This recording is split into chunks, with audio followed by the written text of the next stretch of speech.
Over the years of working with hundreds of family farm operations inside of the ag industry, I've realized that there's really two types of farmers that exist in today's industry. And inside today's video, we're going to talk about those two types of farmers, and ultimately you're going to determine which one are you. So let's get to it. All right, guys. So the first type of farmer that exists inside today's ag industry, and this is not the better one, I'm just going to tell you that right now, but these are farmers and ranchers that are ultimately reactive. And what do I mean by reactive? They react in the moment. You see, these people are very quick to just react to a situation versus somebody that has the awareness to create space and understand that, hey, whenever a big decision or something like that comes up, I actually need to create space so I can go think about this and make sure I'm not just reacting. Because when you are reacting, you're 100% basing your decision and your reaction on your emotions in that moment. And I don't know about you, but that type of strategy has got me into problems hundreds, if not thousands of times, not only in business, but in marriage, kids, just life in general. The reactionary people here, they ultimately struggle. They have no strategy either. And the reason I talk about having the awareness to create space is because when you're creating space,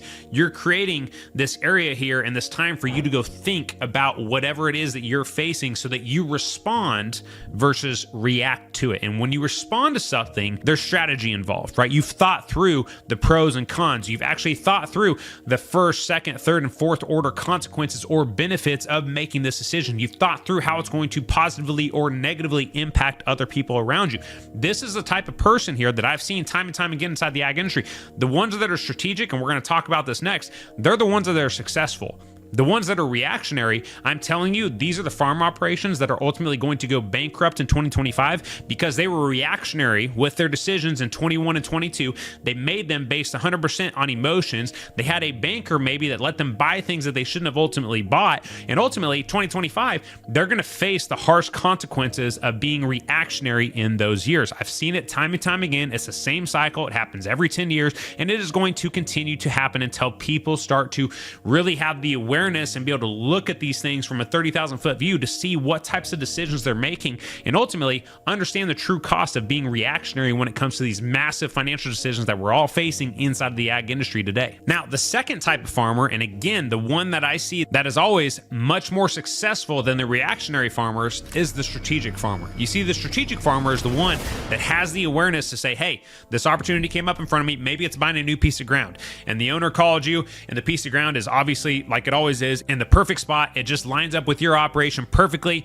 You tell yourself it's never going to come up again. We got to jump on this opportunity today. That is emotions, right? That is a farmer. That is the definition of a reactionary farmer there. That person right there is going to call their banker, and even worse, if they have a yes banker who makes decisions based strictly off the equity on your balance sheet, they don't consider cash flow projections, they don't consider payment terms and plans and how this is overall going to work. They don't consider any of those variables. They are a yes banker and they want to make a new loan and collect the interest for the bank. They're going to tell you, yes, you combine these two people together and you have a disaster on your hands coming forward in the future. It may not happen today, and you may think everything's great today, but in the years that going forward, you are inevitably going to face the harsh consequences of that reactionary or emotional decision. Now, the strategic one is stepping back from that, maybe that opportunity. Maybe it's the same one. They're going and had an opportunity to buy farm ground. They're creating space and saying, hey, Joe, let me get back to you. And this person is stepping back, and one, they're thinking about it and how it fits into the operation from an overall just day-to-day standpoint, right? Does it really make sense?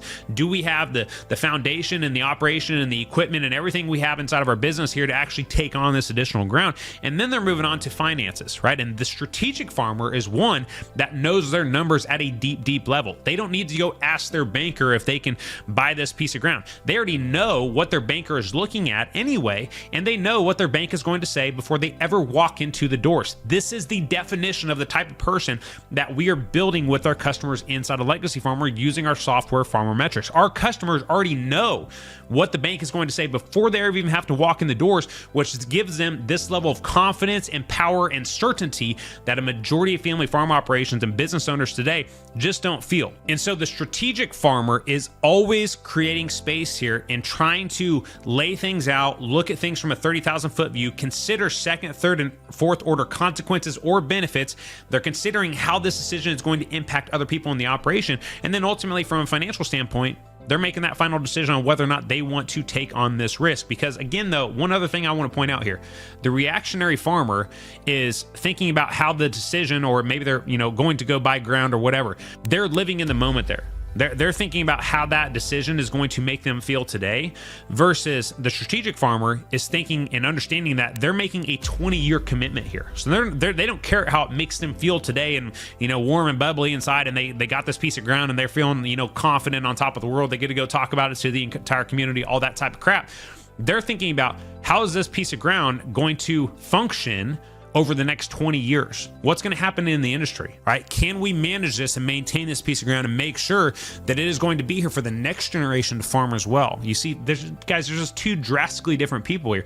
And the strategic farmer, as you can tell, and as I've explained, everything that I'm basing this off of is literally what I've seen customers do. There's a simple difference between the ones that come into legacy farmer that are super successful and the ones that are struggling.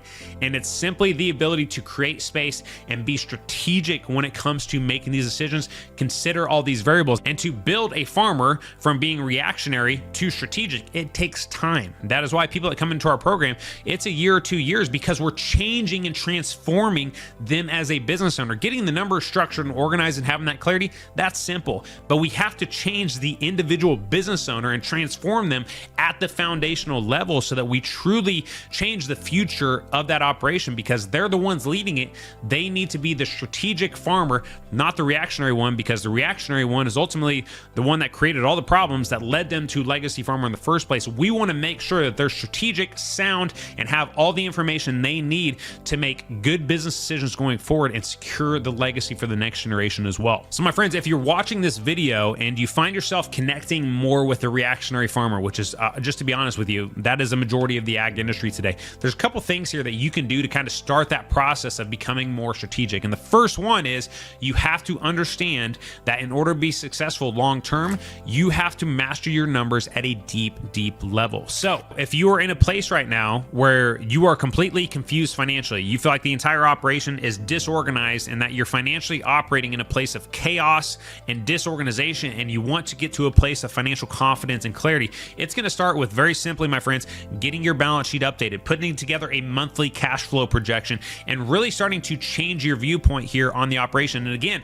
you're not doing this just to check a box for your banker, because I know most of your bankers are wanting an annual balance sheet and annual cash flow projection. The number one reason that I said monthly cash flow projection here is because you need to be looking at your numbers a minimum one time per month here, right? You need to be doing this for you, because when you start looking at your numbers one time per month, for some people, this may suck because the numbers don't show you a good story that you want to actually review every single month. But the reality is, it is going to transform how you are making decisions throughout the year. Most people, they look at the numbers when they're renewing their operating line of credit, and then they don't look at them again, and they're shooting from the hip or driving blind the rest of the year, hoping and praying that things work out. And if that's you, I'm sorry, but you have to change here, and you can do that simply by getting your balance sheet updated, updating it monthly as well, and then putting together a monthly cash flow projection, which all of these things, guys, obviously we do this with our software and help our customers do this in farmer metrics and everything. And it is proven to start that transformation process with our customers, because they're reviewing the numbers on a monthly basis, not only for themselves, but with our team as well. They are getting asked strategic questions as well that is helping drive that transformation in their mindset and how they're looking at their business. There is such a massive benefit here, not only from just a business perspective, but literally, guys, in every other area of life perspective as well. Inside of Legacy Farmer, we talk about this concept called Core 4, which is body, being, balance, and business. Body is obviously your physicality and where you're at here. Being is going to be your connection to God, but ultimately to your stories that you tell yourself up here. Balance is going to be your marriage, your relationship with your kids, or any other important relationships in your life. And we have seen time and time again, just by getting the numbers structured and organized and having the courage to face them on a monthly basis, it relieves so much stress, so much anxiety, and it changes these people not only from a business perspective, but also in an every other area of life perspective as well. And it's just, we've seen positive benefits across the board there. So my friends, we built that software called Farmer Metrics with our customers over the past 5 years, and we have that proven process really laid out to take people, again, from a place of financial chaos and disorganization to a place of confidence and clarity, so that they can experience these net benefits across every area of their life. And the reality is, inside today's ag industry, the stakes are too high to not be running your operation this way. With where we're at today, it's no longer a question of if family farm operations will go under, but when. And I truly believe that 2025 is going to be a year of reckoning, simply because we're seeing the same cycle that happened back in 2012, 2013, 2014, and 2015. And it's going to continue to happen until people literally transform how they look at their numbers, how they look at their business, and ultimately the decisions that they make inside of their business as well. You see, inside a legacy farmer, we're not just interested in changing things, because changing things typically involves just short-term fixes. We are interested in transforming people and how they look at their numbers, how they look at their business, and again, the decisions that they make. Well, you have to transform the person at the foundational level in order to have those long-lasting benefits inside of the business. So my friends, the best time to get structured and organized and truly become a master of your finances is literally right now. And if 2025 is a year that you want to start this transformational process and grow and create a family farm and ultimately a legacy that you are proud of, then click the link below and start your free trial inside of our software, Farmer Metrics, today.